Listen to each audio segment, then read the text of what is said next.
जय माता दी मित्रों, मेरा नाम पंडित प्रकाश जोशी। मिथुन राशि यानी जेमिनी का साल 2025 कैसा जाने वाला है, कैसी रहेगी मिथुन राशि की धन की, स्वास्थ्य की, उनकी परिवार की स्थिति, उनके दाम्पत्य जीवन, उनके लव लाइफ, संतान पक्ष, विद्या पक्ष, करियर पक्ष, नौकरी पक्ष और क्या क्या हानि, क्या ग्रह गोचर उन पे रंग लाएंगे साल 2025 जो कि अगर इसका टोटल करेंगे तो कहीं ना कहीं ये 9 नंबर का साल है और कहीं ना कहीं मंगल का साल है। तो कहीं ना कहीं क्या इफेक्ट मिथुन राशि पे इसका पड़ेगा, इसके बारे में डिटेल में मित्रों हम इस कार्यक्रम में चर्चा करेंगे। मेरा नाम पंडित प्रकाश जोशी और मेरे YouTube channel, Facebook channel astro आज को आप देख रहे हैं और सब्सक्राइब जरूर कर लीजिएगा। चलिए सबसे पहले हम वार्षिक कुंडली के बारे में चर्चा कर लेते हैं। तो ये आपकी साल 2025 की ये वार्षिक कुंडली है। इसको देखने का तरीका हम बता देते हैं। यदि आप अपनी जन्म राशि से देख रहे हैं तो भी आप देख लीजिएगा मिथुन राशि वाले, यदि आप नाम से देख रहे हैं तो भी आप देख लीजिएगा। यानी जन्म नाम से भी आप देख सकते हैं और जन्म राशि से भी आप देख सकते हैं। तो ये कुंडली है और इसके अंदर द्वितीय भाव के अंदर मंगल बैठे हैं और मंगल वक्री रहेंगे वार्षिक कुंडली में। तो धन की स्थिति मिथुन राशि की भाई 2025 में अच्छी नजर आ रही है। मंगल वक्री का पूरे साल पर्यंत कुछ ना कुछ अच्छा बेनिफिट मिलता हुआ नजर आएगा। इसके बारे में डिटेल में चर्चा करेंगे। केतु आपके चतुर्थ भाव में बैठे हैं, साथ ही साथ आपकी राशि के स्वामी यानी बुध आपके छठे भाव रोग भाव में बैठे हैं। तो कहीं ना कहीं साल 2025 में भाई आपको थोड़ा सा हेल्थ पे ध्यान देना पड़ेगा। इसके बारे में डिटेल में चर्चा करेंगे क्योंकि बुध छठे में बैठे हैं तो इसके बारे में क्या होगा। और सूर्य आपके सप्तम भाव में, चंद्रमा आपके अष्टम भाव में और कहीं ना कहीं शुक्र और शनि आपके त्रिकोण भाव में बैठे हैं। मालव्य योग बना रहे हैं, सस योग बना रहे हैं। साल पर्यंत पूरे साल भर परेशानियों का सामना भी आपको करना पड़ेगा और उसका समाधान भी आपको मिलेगा क्योंकि भाग्य आपका अब जागृत हो गया है। यहाँ पर मालव्य योग बन रहा है, यहाँ पर आपका सस योग बन रहा है। अब इसका पूरा क्या इफेक्ट पड़ेगा इसके बारे में भी चर्चा करेंगे। दसम स्थान के अंदर भाई आपके राहु विराजमान हैं और 12वें भाव के अंदर बृहस्पति विराजमान है। ये आपकी वार्षिक कुंडली है जो 1 जनवरी 2025 से प्रारंभ हो जाएगी। इसके बेस्ड हम साल भर की प्रेडिक्शन करते हैं। सबसे पहले हम स्वास्थ्य के बारे में चर्चा करें तो स्वास्थ्य के बारे में बात करें तो वार्षिक कुंडली के अनुसार आपकी राशि और स्वास्थ्य के स्वामी रोगेश भाव में बैठे हैं यानी छठे भाव में बैठे हैं, वीक होके बैठे हैं। तो साल 2025 में मिथुन राशि वालों को बुरी लतें बढ़ सकती हैं, तो बुरी लतें का सामना आपको करना पड़ सकता है। साथ ही साथ हेल्थ की आपको इशू रह सकते हैं, खासकर ईएनटी की प्रॉब्लम रहेगी, नसों की प्रॉब्लम, वात की प्रॉब्लम, कफ की प्रॉब्लम या सांस की प्रॉब्लम, ब्रोंकाइटिस या अस्थमा की प्रॉब्लम आपकी बढ़ जाने वाली क्योंकि बुध श्वास का कारक भी होता है। तो कहीं ना कहीं ब्रोंकाइटिस और अस्थमा की प्रॉब्लम आपको रह सकती है। खासकर जनवरी से अगस्त 2025 तक ये कुछ ना कुछ चीज़ें आपकी हेल्थ से संबंधित इशू यानी कि अगस्त तक आपका लगा ही रहेगा। तो इसके लिए आपको खाली नहीं बैठना, योगा करें, जिम करें। साल 2025 भाई हेल्थ के लिए बहुत अच्छा नहीं है मिथुन राशि वाले, तो आपको कुछ ना कुछ ट्रीटमेंट, कुछ ना कुछ योगा, कुछ ना कुछ जिम करते ही रहना है, नहीं तो हेल्थ काफ़ी ज़्यादा आपकी गड़बड़ रह सकती है। विल पावर को भी स्ट्रॉन्ग रखना है क्योंकि बहुत से व्यक्ति ऐसे आएंगे जो आपको बिगाड़ने की फिराक में होंगे, बुरी लतें बढ़ाएंगे। तो ऐसे में बस आप अपने अंदर कंट्रोल लाए, याद रखिएगा। धन की स्थिति के बारे में मिथुन राशि की बात करें तो वार्षिक कुंडली में धन भाव यानी द्वितीय भाव में मंगल वक्री होके बैठे हैं यानी धन के लिए साल 2025 लिख के रखें, साल 2025 बहुत अच्छा रहने वाला है। अचानक कोई बड़ी डील बन सकती है, अचानक आपका धन संबंधी कोई रुका हुआ काम बन सकता है, उसके योग बनते हैं। साथ ही साथ कुछ सेल भी करेंगे, कुछ चीज़ आप परचेज भी करेंगे जिससे आपको लाभ होता हुआ साल 2025 में नजर आएगा। साथ ही साथ मंगल जो यहाँ पर वक्री हो गए हैं तो उसका बहुत अच्छा धन का इफेक्ट आपको फरवरी से और नवंबर 2025 में आप नोट गिनते गिनते थक जाएंगे। यानी ये एक कहावत है, यानी नोट गिनने का मतलब धन की स्थिति बहुत अच्छी आपकी हो जाएगी, वो भी फरवरी से लेकर और नवंबर 2025 तक खूब आपको धन लाभ मिलेगा, रुका हुआ धन लाभ मिलेगा। धन संबंधी कुछ ऐसी डीले आपकी बनेंगी, कुछ चीज़ें आप बेचना चाहते हैं तो उसमें लाभ होगा, कुछ इन्वेस्टमेंट करेंगे तो उसमें लाभ होगा। तो फरवरी से लेकर और नवंबर 2025 तक आपका बहुत ही अच्छा रहने वाला है। यानी कुल मिलाकर देखा जाए तो धन की स्थिति तो बहुत अच्छी मिथुन राशि की रहेगी। अब बात कर लेते हैं मिथुन राशि के परिवार, संतान, विद्या की स्थिति साल 2025 में भाई कैसे रहने वाली है। तो यहाँ पर मैं आपको बता दूं, आपका मिथुन राशि का मालव्य योग बन रहा है।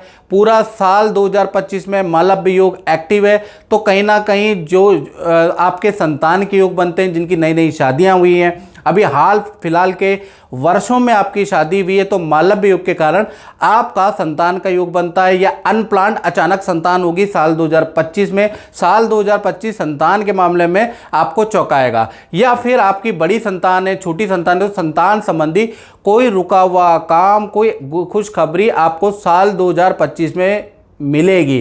तो यानी कि मालव्य योग के कारण भाई जिनकी संतानें नहीं हो रही है वहाँ भी चौंकाएगी, और जिनकी संतानें उनका रुका हुआ काम एकदम से बन जाएगा, तो संतान की तरफ से आप चौंकने वाले हैं। साथ ही साथ संतान का विद्या करियर के लिए साल 2025 सर्वश्रेष्ठ है। आप देखेंगे कि साल 2025 में बच्चे की ग्रोथ अच्छी रहेगी, बच्चे की एक्टिविटी के अंदर शौक बहुत ज़्यादा रहेगा, नृत्य कला संगीत के अंदर आपके बच्चे का शौक रहेगा या खेल में रहेगा, और काफ़ी ज़्यादा अचीवमेंट, क्योंकि मंगल का साल है तो कहीं ना कहीं आत्मविश्वास का साल है, खेल का साल है, एनर्जी का साल है। तो कहीं ना कहीं आपकी संतान के अंदर बहुत अच्छी एनर्जी साल 2025 में बनी रहेगी। और अगर आपकी बड़ी संतान है तो उनका शादी से संबंधित कोई शुभ काम होता हुआ साल 2025 में फरवरी के बाद, यानी फरवरी 2025 के बाद होता हुआ आपको नजर आएगा। यानी संतान की ग्रोथ के लिए साल 2025 चाहे छोटी संतान है चाहे बड़ी संतान है, उनका होता हुआ नजर आएगा। साथ ही साथ जो आपकी बड़ी संतान है, इनफैक्ट उनके लिए साल 2025 बहुत अच्छा ही नहीं बहुत अच्छा है। यानी संतान का विदेश यात्रा का योग भी बनता है, यानी विदेश में भी आपकी बड़ी संतान जा सकती है। अब बात कर लेते हैं विद्यार्थियों के लिए ये साल 2025 कैसा रहेगा। तो विद्यार्थियों का भी वाहन खरीदने के, या माँ बाप या परिवार में कोई आपकी बातों से सहमत होगा और आपको कुछ वाहन खरीदने का मौका मिलेगा, या फिर आपका विदेश में जाने का योग साल 2025 में बनता हुआ नज़र आ रहा है। यानी कि आपके लिए भी, स्टूडेंट के लिए भी साल 2025 बहुत लाभकारी है। लव एंड अफेयर के होने के भी योग साल 2025 में ही बन रहे हैं। भाई मालव्य योग है तो स्टूडेंट को ये ना दे, ऐसा हो नहीं सकता, क्योंकि शुक्र काम वासना भी देता है, प्रेम भी देता है, संबंध भी देता है। तो कहीं ना कहीं लव एंड अफेयर भी विद्यार्थियों का हो सकता है। साथ ही साथ विद्या के लिए साल 2025 सर्वश्रेष्ठ रहेगा। बड़ी सफलता आपको मिलती हुई नजर आएगी। तो संतान के लिए अच्छा है, विद्यार्थियों के लिए साल 2025 अच्छा है। साथ ही साथ देखा जाए तो नवम भाव में शनि और शुक्र दोनों ग्रह साल 2025 की कुंडली, वार्षिक कुंडली में बैठे मालव्य योग सस योग बना रहे हैं मित्रों। तो साल 2025 के अंदर भाई मिथुन राशि वालों का विदेश घूमने जाने के योग बन सकते हैं, या विदेशी काम में आपको सफलता मिल सकती है, विदेश से कोई ऑर्डर आपको मिल सकता है। यानी कि विदेश से संबंधित एक तो मालव्य और शश योग, क्योंकि नवम भाव भी यात्रा का होता है मित्रों, तो यहाँ पर आपको सफलता मिलती हुई नजर आ रही है। साथ ही साथ यदि आप फिल्मी लाइन के अंदर हैं, आप एक्टिंग करते हैं, आप नृत्य संगीत कला साहित्य से संबंधित क्षेत्रों के अंदर हैं, आप प्रॉपर्टी से संबंधित कोई काम करते हैं, आप कोई बिल्डर है, कोई किसान है, कृषि का काम करते हैं, ईंट रोडी बदरपुर लकड़ी का आप काम करते हैं, आप इंटीरियर का मित्रों काम करते हैं, आप सोशल मीडिया में कुछ काम करते हैं, तो ये साल आपके लिए अचीवमेंट वाला साल रहेगा। यानी बहुत अच्छी साल 2025 में आपको अचीवमेंट मिलेगी, आपकी ग्रोथ बहुत अच्छी रहेगी, दिन दुगनी रात चौगुनी ग्रोथ साल 2025 में मिलेगी, क्योंकि वार्षिक कुंडली में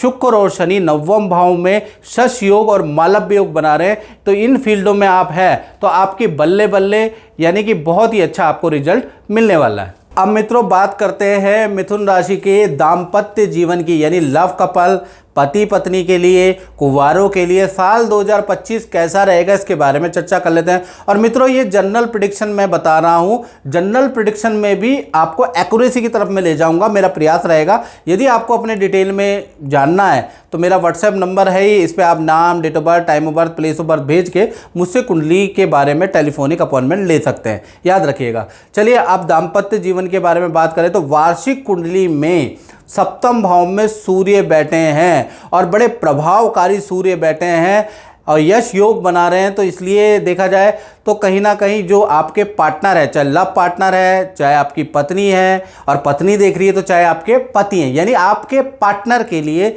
का साल 2025 में यश योग सूर्य के द्वारा बन रहा है। तो फरवरी से लेकर और अक्टूबर 2025, डेट नोट करें, फरवरी से लेकर अक्टूबर 2025 के अंदर कहीं ना कहीं पार्टनर को कोई सरकारी लाभ होता हुआ नजर आएगा, यानी सरकारी कोई ठेकेदार मिल सकता है, सरकारी जॉब मिल सकती है, सरकारी योजना का लाभ मिल सकता है, यानी सरकारी रुका हुआ कुछ लाभ आपकी पार्टनर को मिलता हुआ साल 2025 में फरवरी से अक्टूबर में मिलता हुआ नजर आएगा।